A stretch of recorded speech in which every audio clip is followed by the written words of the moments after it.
G'day guys, Jaden here from Abraham's Fortune Wellness Center, sharing a little bit about where I'm at today. We're talking about our journeys today. You know, we're all walking through life, aren't we? And it's a cliche of sorts, but rings true nonetheless.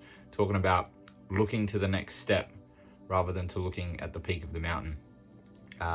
There's a phrase I heard in a movie that I quite enjoy called The Boy, the Mole, the Fox and the Horse.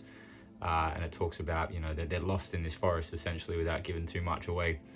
And one of the characters is sort of, you know, lamenting the fact he's lost, and another character asks, "Can you see your next step?" And he says, "Yes." He's like, "Well, just take that."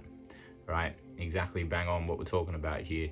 Sometimes, yes, it's good to have a vision of the future, you know, make your big hefty goal and try to aim for that. But without putting the steps in place in the present moment, you're not going to be able to get to that vision. So we need action to be able to get to where we want to get to. That takes time, that takes effort.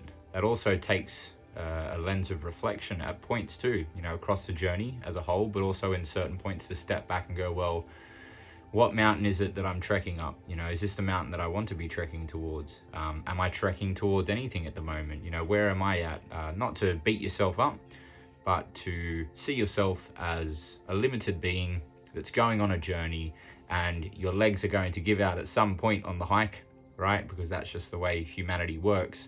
However, we have to have something to aim for, do we not? And so when thinking about what we're aiming for, if we can break it down into those smaller steps and say, okay, well, what can I do, you know, today, this week, this month, or even this year? You know, years, we have a lot of years in our lives, generally speaking, and so to break down our goals into a more smaller bite-sized piece is going to help in any area of our life. So if you already do this, would love to hear about it in the comments, but until next time guys, we'll see you then.